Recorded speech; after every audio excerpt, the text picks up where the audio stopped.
عبدالملک ابن مروان چې کله د مسلمانانو امیر و، د هغه د امارت وخت کې د مسلمانانو افواج د دنیا ډېرو لرو ځایونو ته رسېدلي وو. د یو طرف نه د چین سرحداتو ته رسېدلي وو، بل طرف نه سپین کې د مسلمانانو فوجونو بخارا ته، ماوراء النهر ته، ډېرو لرو ځایونو ته د مسلمانانو افواج رسېدلي وو. د هغوی وخت کې حجاج ابن یوسف د عراق کې د مسلمانانو قافلې به د دنیا مختلفه علاقو ته د تجارت دپاره تلي. نو سریلنکا ته د مسلمانانو د عرب تاجرانو څخه قافلې تللې وې. هلته بیا هغوی واپسي کوله. څه عرب زنانه و، ماشومان او سړي و، هغوی کښتۍ کې واپس را روان وو او بصرې ته تله. بصرې نه به کښتۍ کې تجارتي قافله را روانه شوه سریلنکا ته، او سریلنکا نه بصرې ته تله. نو کله چې دوی واپس تله، نو دغه لار د دوی په هندوستان باندې تېرېده. دلته دیبل به ورته ویلو، موجوده وخت کې کراچۍ سره نږدې علاقې. نو دغه دیبل نه دې کې یو حاکم و، راجا داهر نوم و، د حکمران و، د دیزی راجا و. نو د ده فوجیانو د مسلمانانو په هغه قافلې باندې حمله وکړه. هغه خلک یې ځان سره بوتله، قیدیان یې که، زنانه ماشومان هم پکې وو، او چې کوم تجارتي اموال وو هغه یې ترېنه واخیسته، لوټ یې کړه. دې کې خوشقسمتي دا وه چې څه کښتۍ، څه مسلمانان هغه بچ شو. هغه لاړه عراق ته او حجاج ابن یوسف ته یې دا خبره بیان کړه.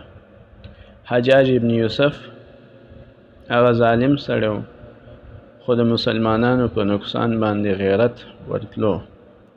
نو هغه چې کوم دی دغه وخت امیر ته عبدالملک ابن مروان هغه ته یې خط ولیکلو، دا واقع ورته ذکر کړه. هغې خو لومبۍ کې راضي نه شو، ځکه چې هغوی ورته ویل چې دغه خلک بت پرست دي او ډېر جاهل خلک دي، او دې دپاره د یو مضبوط فوج او د هغې ضرورت وي. نو هغه اجازت ابتداءً ورنه کړو.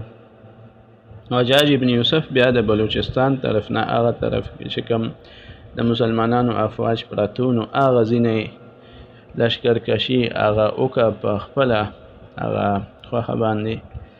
او لشکرکشي چې وکړه، په دې کې لومبی یو جرنیل هغه راواستولو. هغه جرنیل هغه هلته مقابله کې هغوی قتل شو، شهید شو. بیا بل جرنیل و، هغه هم حملې وکړې، هغه هم شهید شو. نو حجاج ابن یوسف ته هم معلومه شوه چې یاره دې مهم دپاره یو غټ فوج ضرورت دی. نو حجاج ابن یوسف دا ډېر زیات خفه و، او دغه مسلمانانو زنانه او ماشومانو اوازونه او چیغې هغه د هغه په ذهن کې وي، دغه مظلومانو اوازونه په ذهن کې وو. نو حجاج ابن یوسف بیا د وخت امیر ته بیا خط واستولو او درخواست یې ورته وکړو چې هغه ته اجازت میلو شي د باقاعده د مضبوطې حملې. هغه ته اجازت میلو شو. شام نه 6,000 لښکر د مسلمانانو دا راجمع کړی شو او عراق ته راواستولی شو.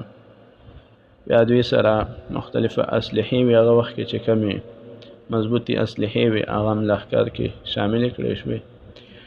او دې لښکر دپاره یې سپه سالار جرنیل هغه محمد ابن قاسم دا یې وټاکلو.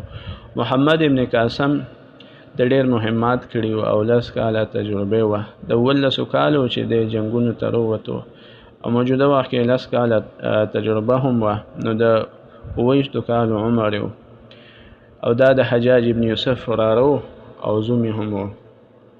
نو دی وې د دې جنګي لښکر سپه سالار کو. دوی راغه او د سند بلوچستان په لاره سند ته داخل شو. همداسې چې کوم هغه څه جنګي وسلې وې او ډېر زیاتې درنې وې یا خوراک، نو هغه د کښتو په ذریعه باندې سمندر د لارې نه هغه دوی ته راورسېده سند ته. دغه ځای نه دوی هغه خپل مهم شروع کو. نو ډېر جنګونه دا وشو او محمد ابن قاسم ډېر بهادرۍ سره قیادت کولو. بیا چې کوم د کافرانو افواجو د هندوانو هغې سره په ډېرو ځایونو کې معرکات وشو او هغې کې قدم په قدم به محمد ابن قاسم ته فتوحات ملاوېده او ډېر تیزۍ سره ورته فتوحات ملاوېده، تر دې چې د سند ډېرې حصې د محمد ابن قاسم فتح کې. بیا سند نه هغوی ورپسې وړې د پنجاب علاقو ته داخل شو او خلکو به چې کوم خلکو نو یو ځای به فتح شو نو د هغه ځای خلکو به د مسلمانانو آخر رویه عدل او انصاف ته وکتو. نو هندوان خو چونکې هغوی حکمرانان ډېر ظالمانو، هغوی نه پتنګ راغلي، نو مسلمانانو د عدل او انصاف دا به چې وکتو نو د مسلمانانو حکومت ته به خوشحالېده. نو دوی به ډېر زیات ځایونه فوجیان یا عوام هغوی به په خپله خوښه باندې او محمد ابن قاسم ته به یې خط ولیکلو چې موږ جنګ نه کوو او بس دا حکمران چې ورک شي نو موږ خوشحالېږو. نو دغسې ډېر زیات ځایونه فتح شو او ډېر زیات خلک دا مسلمانان شو. ملتان ته د مسلمانانو افواج دا داخل شو، د پنجاب علاقو ته د مسلمانانو افواج دا داخل شو.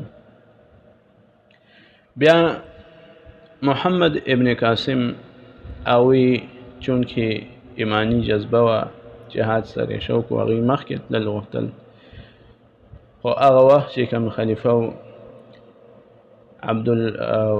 عبدالملک ابن مروان هغه وفات شو او بیا ولید دا خلیفه جوړ شو.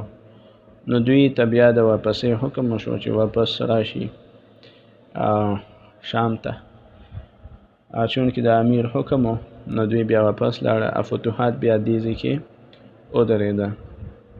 نو دا مسلمان سپاه سالار محمد ابن قاسم دوی ډېر عظیم خدمت کړی د اسلام او دغه د سند علاقو ته او د پنجاب دغه علاقو ته لومبي ځل باندې دا دین اسلام چې رسولو دا دغه مبارک خلکو او دوی سره به جنډې وي، عربی کې جنډې ته الرایه ویلی شي. بیا دا خلک دلته آباد هم شو او اوس هم هغه خاندان ته د عربو هغه چې کوم نسلونه دي هغې ته آرای وایي، خلک ورته آرای قوم وایي.